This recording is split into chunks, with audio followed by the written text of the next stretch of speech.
Então, bom dia para você, que Deus realmente te abençoe e te guarde, depois dessa explicação toda desse momento que a gente está vivendo. E bom dia para você que está online, que Deus abençoe você, que Deus bendiga o teu nome, que você possa um dia, quem sabe, vir participar conosco, tá bom? Eu quero falar com você hoje, querido, sobre essa série que a gente vai começar hoje, vai até dia 23, onde a gente vai terminar nossa celebração no dia 23 à noite, com uma ceia de Natal. A palavra vai ser transmitida ao vivo, mas a ceia, o resto não, né? Mas a gente vai encerrar essa série no dia 23, que é o domingo antes do Natal.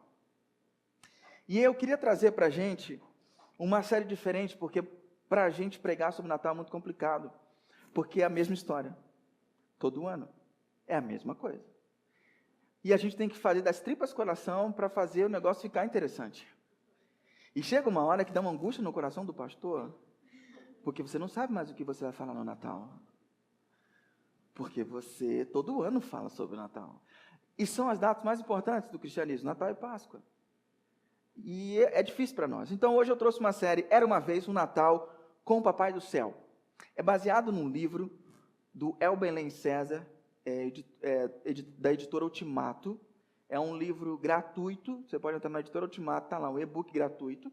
E lá ele tem a perspectiva de Era uma Vez um Natal sem Papai Noel.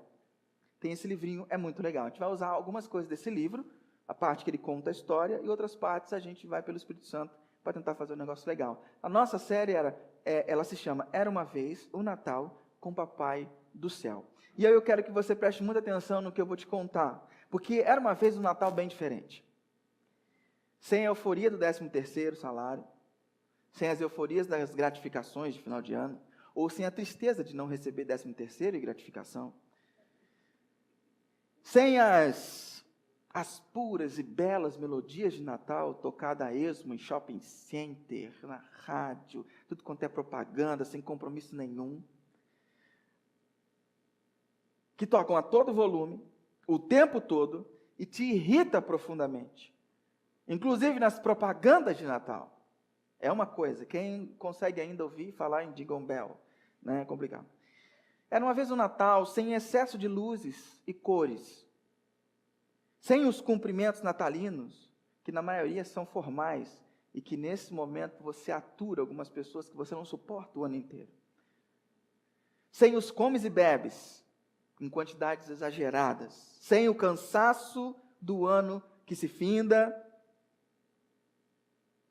de outras cerimônias como formatura, cerimônia nupcial, confraternização de empresa.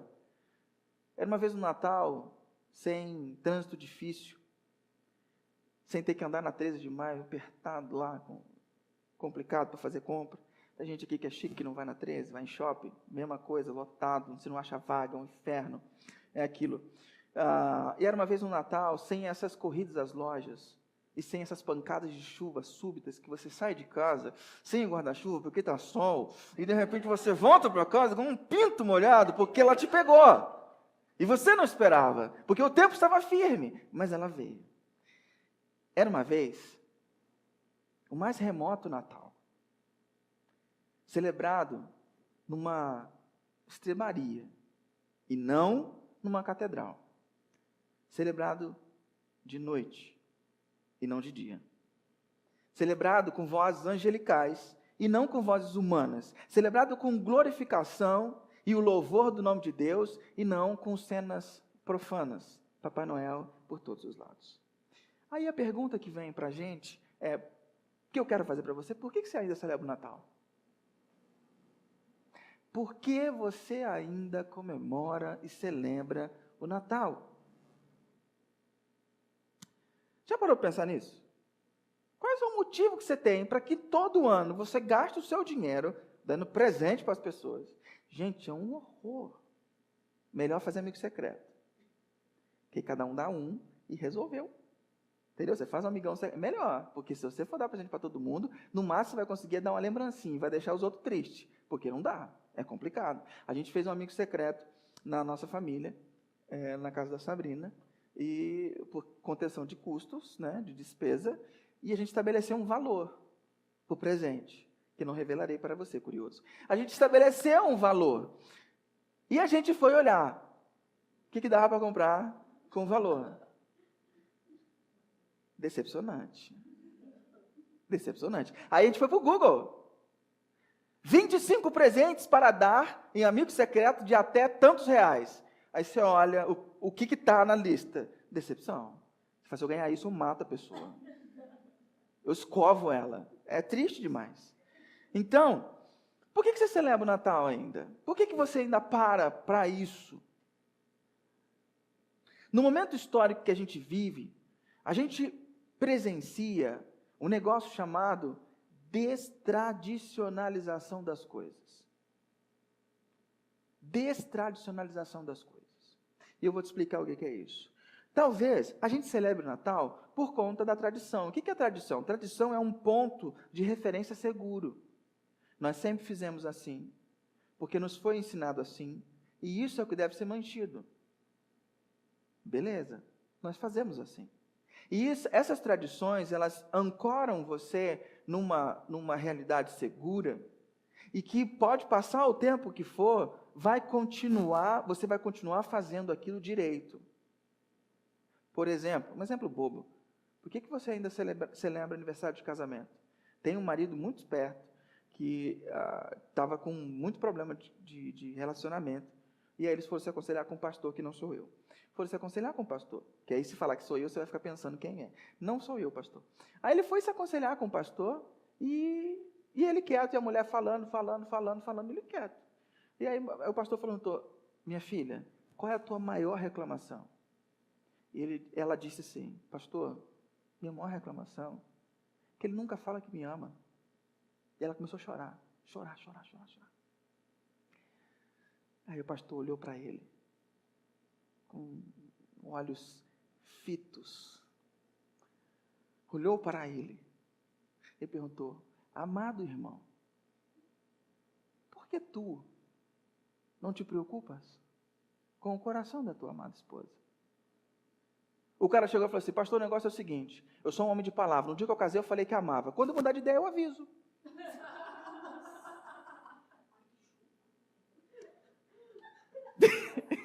Percebe? Então, por que você ainda... E tem muito homem que pensa assim. Quando eu mudar de ideia, eu aviso. Então é o seguinte, por que você ainda deve comemorar aniversário de casamento? Porque você revive a experiência, você nutre, você renova, você mantém aquilo vivo. Então aquilo você sempre vai comemorar. Por quê? Porque as pessoas, os casais que deram certo antigamente comemoravam. E isso foi passado para você, virou uma tradição. Você passa a comemorar, você passa a fazer. Agora, não confunda tradição com tradicionalismo. Tradicionalismo é outra coisa, é o exagero da tradição. É você se apegar não ao princípio, mas se apegar a formas e achar que aquela forma é correta. Então, se o seu avô, quando ficava bravo com a sua avó, deixava ela pão e água, aí você vai falar assim, vou fazer o mesmo porque é tradição. Não, isso é tradicionalismo, isso é absurdo, isso é crime, e você tem que ser preso. Beleza? Então, não confunda tradição com tradicionalismo. Porque algumas coisas têm que mudar. Já outras são baseadas em princípios, já não mudam. Então, talvez a gente comemore o Natal baseado numa tradição. Porque a gente sempre comemorou. Porque é legal. E a gente sempre faz. Não sei se é a melhor resposta. Não sei se é o melhor, só para você ter um ponto de referência seguro. A destradicionalização social, o que é isso? Acontece quando os valores são derrubados. Quando a gente começa a tirar as tradições boas e saudáveis e seguras, a gente joga isso, vamos acabar com isso. Então, vamos acabar com esse negócio, porque mulher é igual a homem. Mulher é igual a homem, então a gente tem os mesmos direitos, então as mulheres vão começar a sair sem camisa na rua, porque se o homem tem direito de sair sem camisa, a mulher vai sair também sem camisa. Espera lá, as coisas não são assim. As coisas não são assim. Mas o movimento, alguns movimentos, as pessoas que não entendem o que é feminismo, levam essas coisas para esse lado. Mas espera lá. As mulheres têm competências, têm atribuições que o homem não tem. O homem não dá de mamar, por exemplo. Então não adianta um homem querer fazer o papel da mãe e a mulher ir embora, sair, ir para a rua, trazer o sustento. Sou nem nada contra a mulher trabalhar. Lá em casa quem ganha mais é a Sabrina, estou tudo tranquilo. Beleza? Está tudo tranquilo. Mas a gente precisa entender e ler a nossa sociedade a partir dos princípios bíblicos. Deus criou o homem e a mulher iguais em dignidade, diferente em função. O homem pode dar luz? Não. Então a mulher precisa de certos cuidados, precisa de certas perspectivas que o homem não precisa. O homem precisa de certos cuidados, certas perspectivas que a mulher não. Então tem que tomar cuidado com esse negócio de igualdade. Porque a nossa cultura agora está falando assim, vamos tirar toda a tradição. Vamos abolir tudo esse negócio. Criação de filho, não vamos fazer como antigamente mais. Beleza, você não faz como antigamente. Aí você faz, desde bebê, você põe seu filho na frente da Netflix, miserável. Você põe ele lá na frente de um tablet, na frente da Netflix. Aí a criança cresce, vai para os seus 2, 3 anos, você não consegue mais correr atrás dela, porque ela está correndo para tudo quanto é lado. Por quê? É a hiperestimulação da criança. E quando ela hiperestimula, você leva psicólogo para... Não, está muito estimulado. Então a gente tem que começar a entender algumas coisas. Foram feitas... Aí eu vejo mães antigas falando assim, mas eu cuidei de 3 e não passei por isso. Legal. Seu filho não tinha tablet, seu filho não tinha celular, seu filho não tinha Netflix, a vida não era tão corrida, então calma. Uma coisa é uma coisa, outra coisa é outra coisa. As crianças também mudaram. Então a gente quer fazer o quê? A gente quer mudar tudo, a gente quer tirar todos os princípios, a gente quer abolir tudo. Isso é a destradicionalização social. Qual é o problema disso? Quando a gente abole isso tudo. Pelo fato de dar do bochicha, é sinal que conectou, o negócio tem a ver com a galera, beleza. Então, quando acontece essa destradicionalização, quando a gente remove princípios saudáveis, coisas boas, o que acontece com a gente? A gente tira os limites. A gente tira os limites do adolescente, tira os limites da criança. Então a criança hoje com 10 anos já tem celular. O celular conecta à internet. Com a internet ela pode falar com qualquer pessoa, basta ter um número, ou às vezes com rede social, porque não é proibido, mas a gente põe as crianças na rede social. Ela pode estar em contato com um monte de gente. Aí vem desafios como o da baleia azul, ou desafios como esse eu esqueci o nome desse louco que surgiu agora aí, e as crianças morrem. E as crianças são aliciadas por pessoas mais velhas. Um monte de perigo. Mas não, porque os amiguinhos têm, a gente vai dar também. Aí tem a capacidade de dizer que é por segurança. Toma vergonha na cara. Por segurança, uma criança de 10 anos tem que ter celular? Quando você tinha 10 anos, você tinha celular? Você foi sequestrado? Os tempos mudaram? Mudaram. Princípios devem ser mantidos. Dinâmicas novas para a vida cotidiana devem ser atualizadas. Então você precisa ter muita cautela como você vai separar. Como que você vai ver isso. Mas quando eu tiro os limites, a criança pode tudo, o adolescente pode tudo, o adulto pode tudo, o que acontece? Você olha para o lado e percebe que você é livre para fazer o que você quiser com a pessoa que está do lado. De usar ela, de ser mau caráter, você é livre. Só que chega um ponto que você começa e se toca que a pessoa também é livre para fazer com você o que ela quiser. E aí o que gera na gente? Polifobia. Você fica com medo de tudo. Porque a pessoa pode estar querendo passar a perna em você. Porque a pessoa pode estar querendo roubar o teu lugar. Porque esses pensamentos passam no teu coração e você rechaça. Só que outra pessoa pode não ser forte o suficiente para rechaçar. E ela pode querer passar a perna em você. Ela é livre para fazer o que ela quiser. Porque não há mais limites. Está entendendo? E aí você fica com medo de tudo. Você fica com medo. Medo de ter medo. Medo de morrer de medo. Medo de bala perdida. Medo de ser sequestrado. Você fica com medo de tudo. O medo toma conta da nossa vida. E o pior, a falta de referência gera medo. A falta de uma referência de um porto seguro gera um medo enorme. Gera muito medo. E aí você vive com medo de tudo e de todos.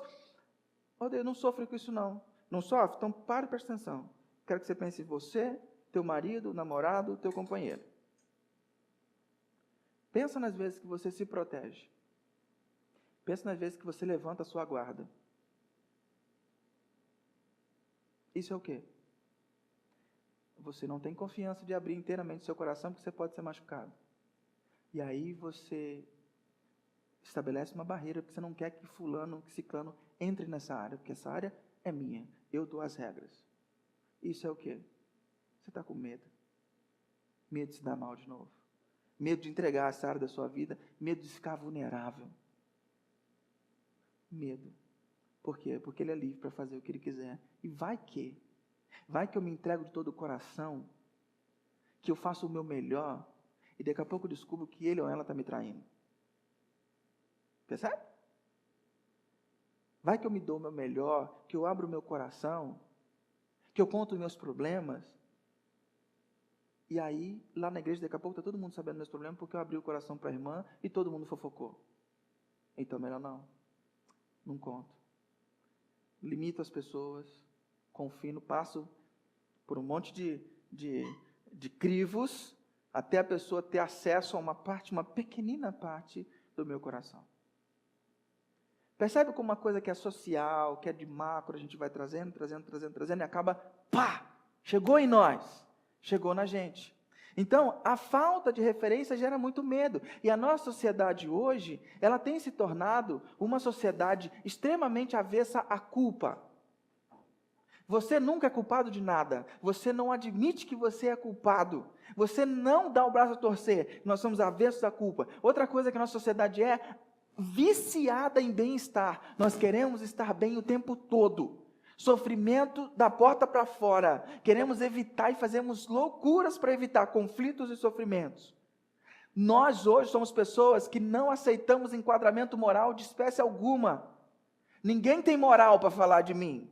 Ninguém pode apontar o dedo para mim e dizer que eu estou errado. A gente não aceita enquadramento moral. A gente não aceita que outra pessoa diga que a gente está moralmente errado. E nós temos uma busca pela hiperliberdade. Buscamos ser livres para fazer o que quisermos, ser livre para todas as coisas. Essa é a configuração da nossa sociedade. Então, se a nossa sociedade está assim, qual é o papel do Natal nessa sociedade louca? Por que a gente vai celebrar o Natal, então? Qual é o motivo? Qual é o motivo de celebrar o Natal? Primeiro, vou te dar 2 motivos para a gente celebrar o Natal. Primeiro, para retomar valores seguros. Para a gente rememorar valores que são âncoras, que nos mantêm firme e que não deixam essa cultura, essa sociedade, desse jeito que está, que a gente acabou de configurar, te levar de um lado para o outro. Então a gente precisa de valores seguros. Segundo, para confrontar a configuração do nosso eu atual. Nós precisamos relembrar do Natal para confrontar quem nós temos sido, como nós temos vivido. Precisamos ardentemente disso. Esse Natal não pode ser encarado apenas como um Natal especial, que você vai passar com um grupo Valinhos, que você vai passar junto. Não pode. Ele deve ser um marco memorial para realinhar a nossa vida e os nossos valores. E deve ser um momento para a gente realinhar as coisas. Deve ser um marco para nutrir nossa espiritualidade, cheio de símbolos, cheio de significados, cheio de palavras, e para nos preparar para o caminho que nós temos adiante. Porque depois que o Natal passa, outros tempos virão. Jesus nasceu, beleza, ele vai crescer, a vida continua. Então, eu quero te contar mais um pedaço de história. E a mensagem de hoje tem esse título. Era uma vez um casal sem filhos. Eles moravam em Jerusalém e ambos eram de linhagem sacerdotal. O comportamento deles era irrepreensível, top de linha. Embora não fizessem qualquer controle de natalidade, desejassem muito ter filhos e orassem a respeito, o tempo foi passando e foi cruel. A criança não veio. O que a mulher temia aconteceu. A menstruação cessou. O que o marido temia aconteceu. A sua capacidade sexual foi embora. Antes, o problema era só um. A esterilidade de Isabel. Esse era o nome da mulher.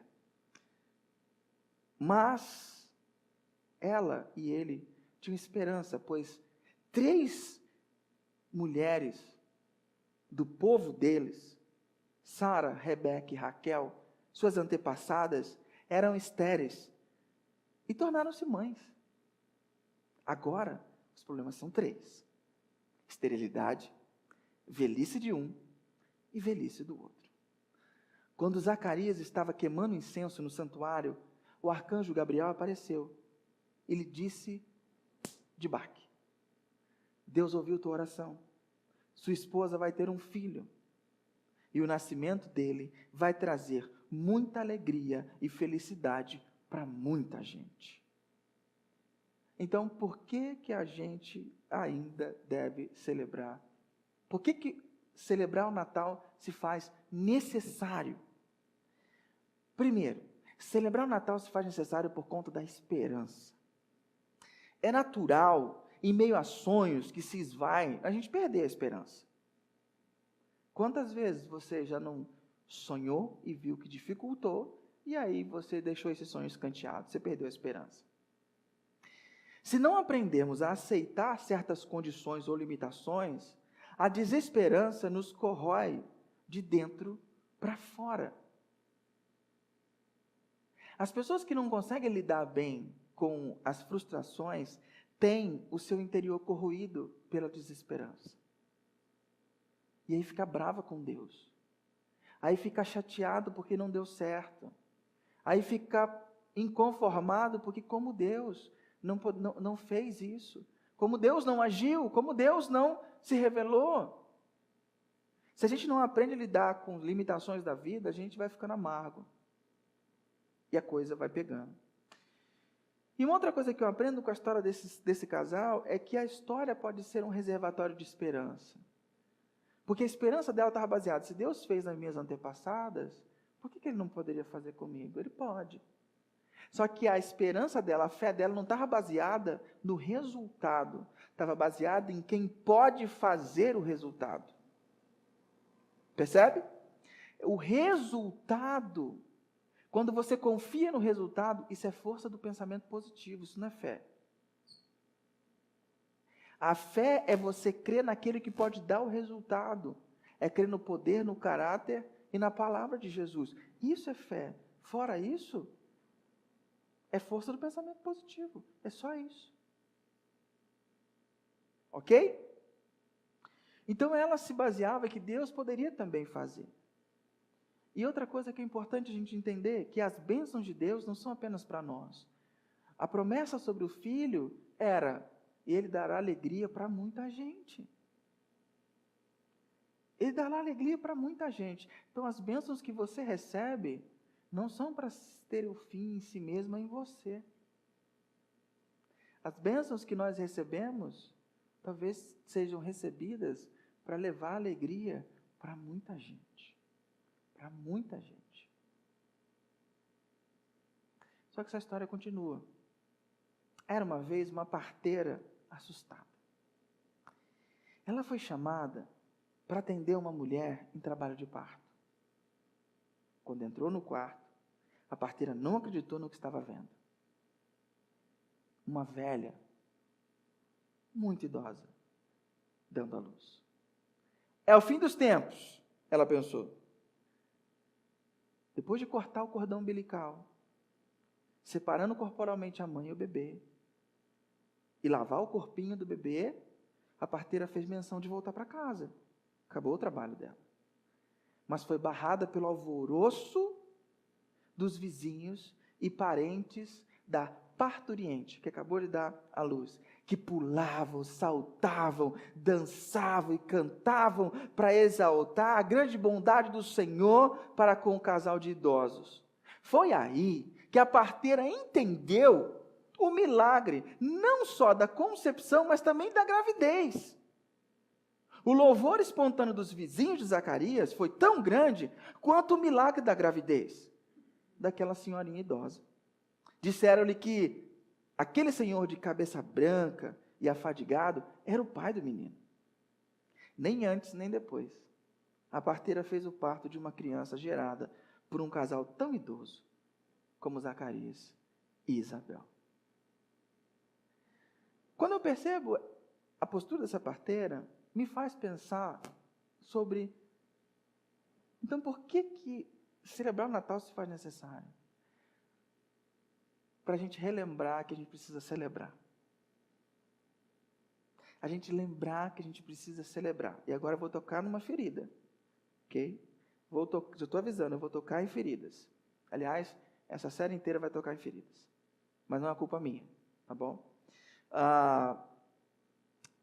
Se você se acha uma pessoa multitarefa, se você é uma pessoa super agitada e que faz muitas coisas, sua vida te leva a ficar fazendo muitas coisas, sua vida é muito corrida, se você é daquelas pessoas que eu pergunto como é que você está e você me responde, estou na correria, tome muito cuidado, porque você pode estar perdendo a capacidade de celebrar.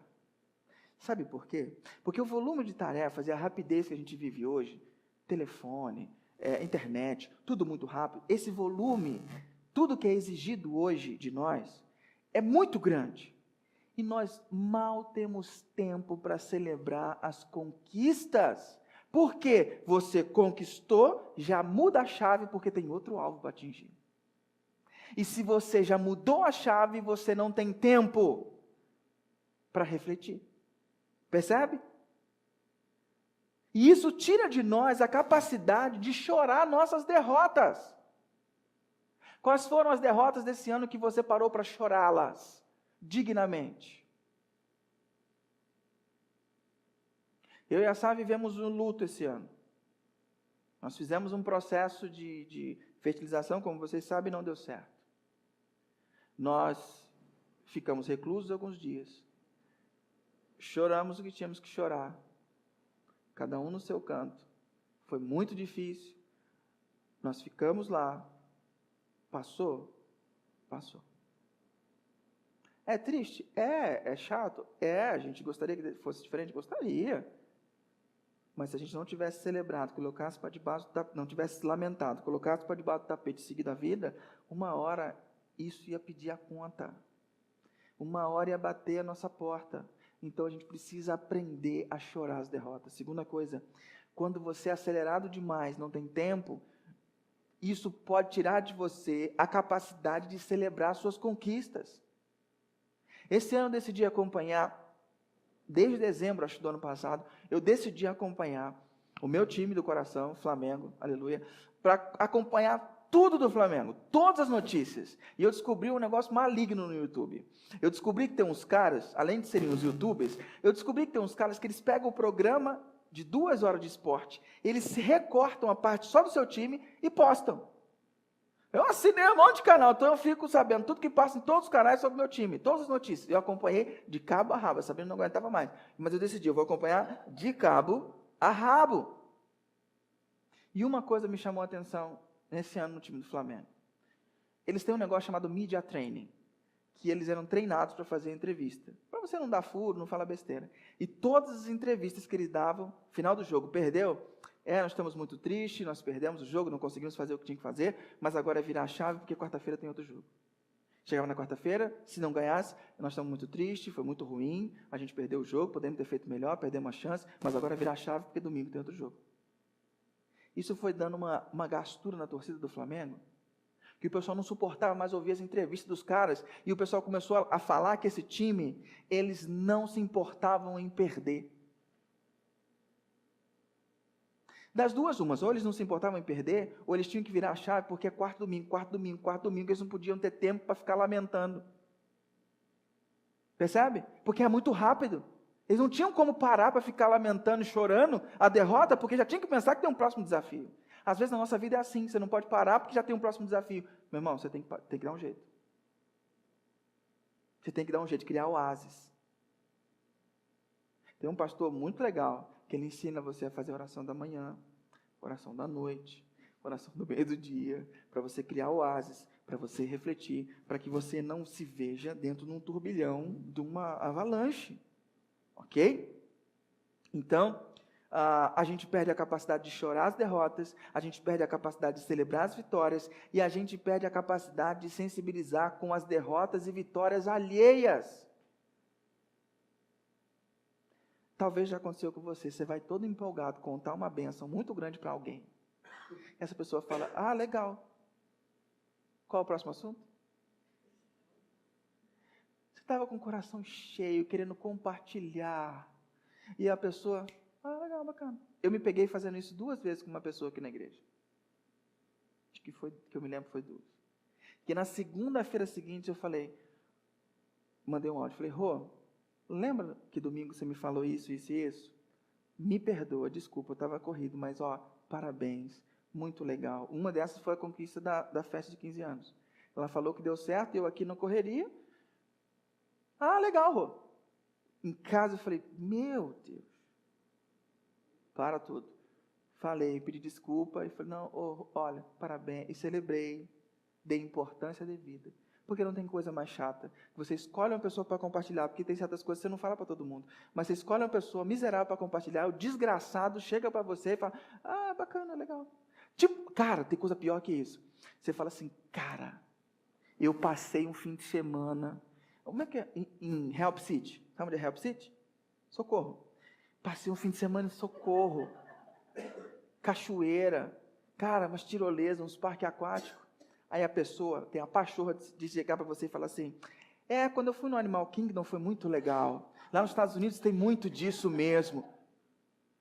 Cala a tua boca! Eu tiro o pé da minha viagem. Não quero saber que você foi. Eu que estou contando. Sou eu que estou contando. Celebre comigo. Na hora de você contar da sua, você conta. Agora é minha hora. Respeite meu momento de estar em Help City. Tem gente que não tem noção.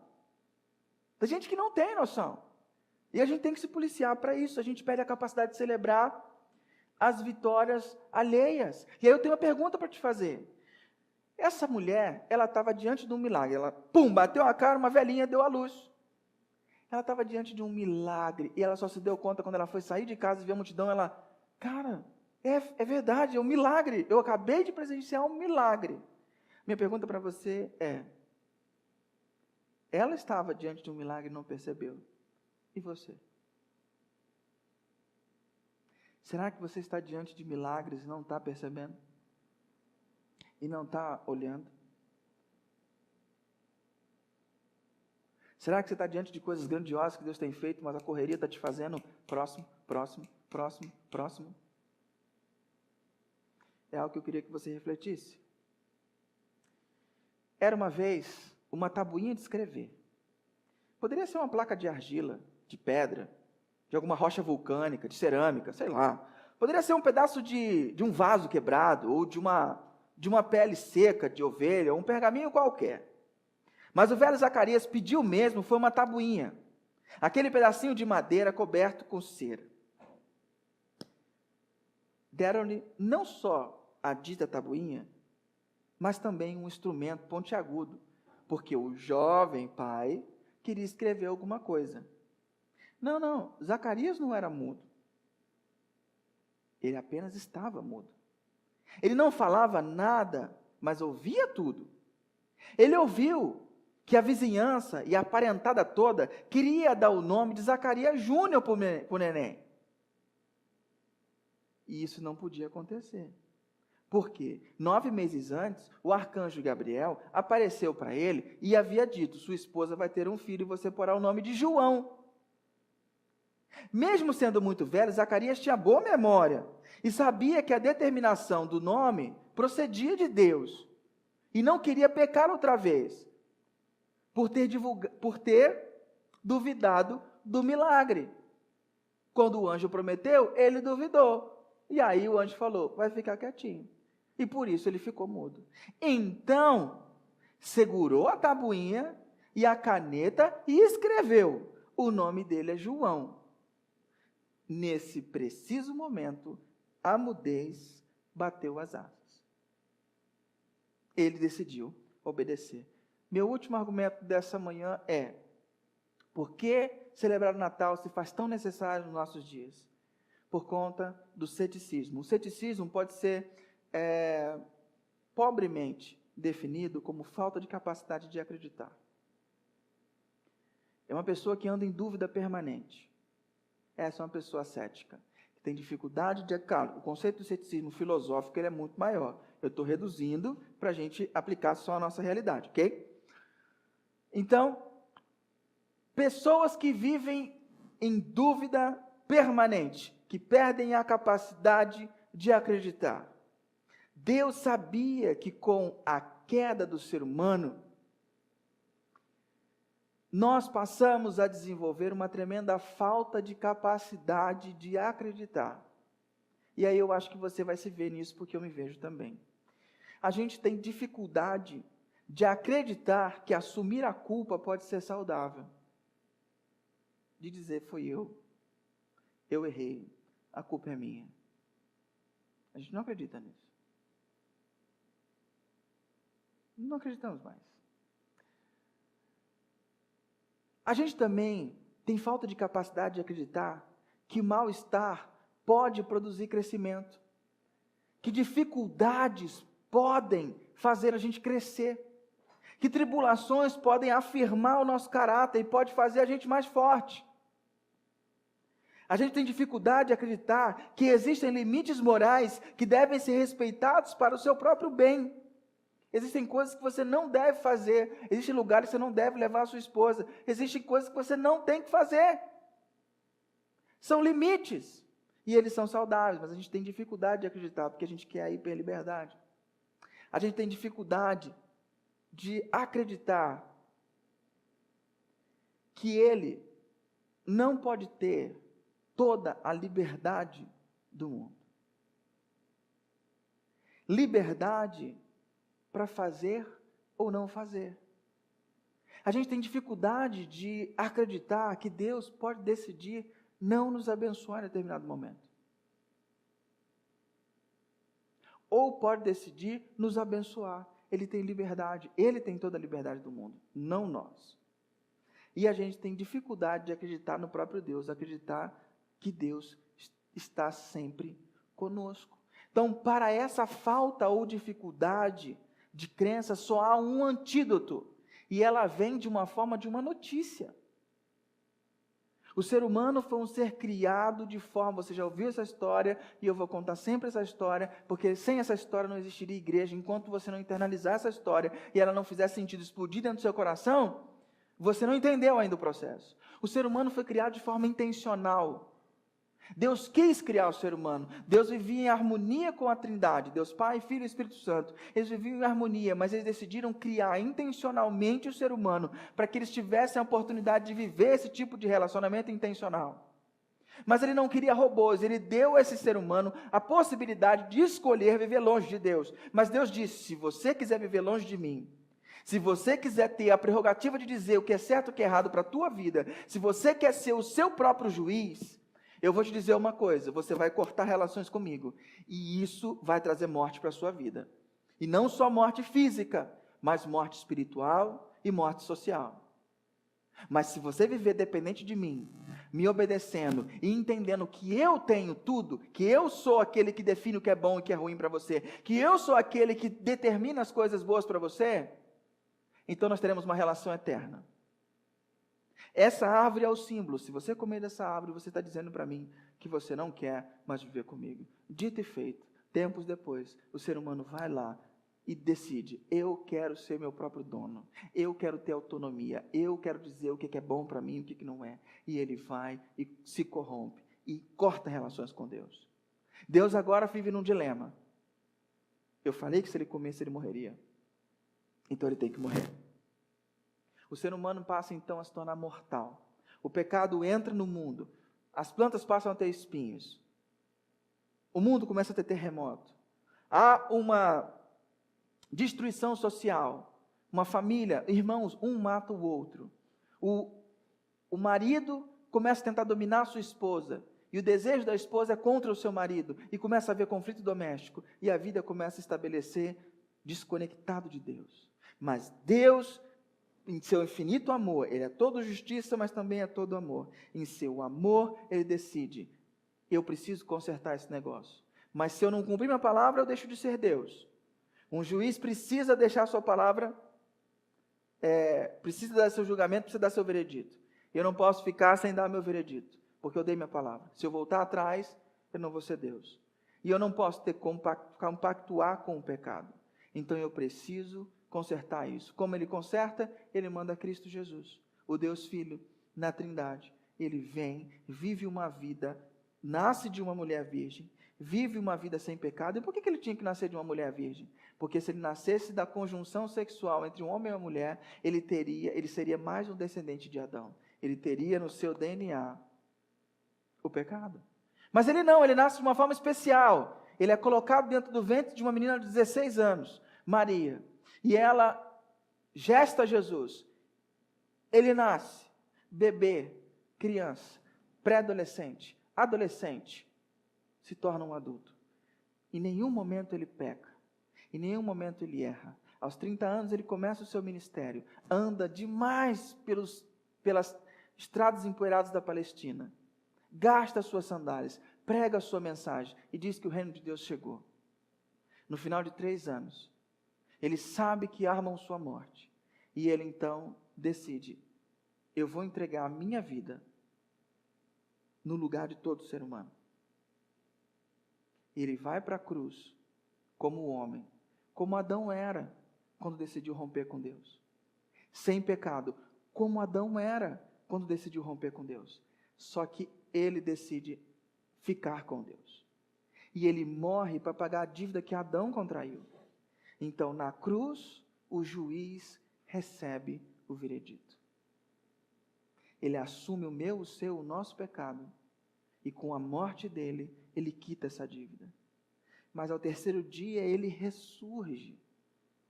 E ele inaugura um novo tempo, que todos aqueles que recebem que a sua morte pagou o preço que estava devendo, que toda a humanidade estava devendo, todo aquele que receber a Cristo, que aceitar que aquele sacrifício foi o pagamento da sua própria dívida, todo aquele que receber isso, passa então a ter sua dívida zerada, quitada. E esse novo tempo que se inaugurou com a ressurreição é a promessa que fica para cada um de nós. Quando você bater as botas, quando você fechar os olhos para essa realidade, você vai abrir os seus olhos para uma nova vida na eternidade, junto com Deus. Quando ele faz isso e envia o Espírito Santo, a gente recebe Jesus, a gente está vacinado contra esses motivos, contra o ceticismo, contra essa necessidade de ficar desconfiando de tudo e de todos. Porque Jesus venceu a desconfiança para que você hoje pudesse confiar nele a princípio. E confiando nele, ele vai te ensinar a confiar nas pessoas, a confiar em quem está perto de você. Isso é o Evangelho. Foi para isso que existiu o Natal. É para isso. Então, o Natal deve ser celebrado para a gente voltar a ter celebração, para a gente voltar a acreditar, para a gente voltar a ter esperança. Amém? Vamos orar? Pai querido, obrigado por essa mensagem de hoje, que ela ache lugar no coração de quem está aqui presente, de quem está online nos assistindo, ou quem vai assistir essa mensagem depois. Abençoe profundamente nosso coração e que o Natal ganhe novo sentido para nós. Reviva a nossa expectativa sobre o Natal. Restaura a nossa perspectiva quanto ao Natal. Restaura a nossa vida de tal maneira que o Natal faça sentido para nós. Essa é a nossa oração que nós fazemos em nome de Jesus. Amém.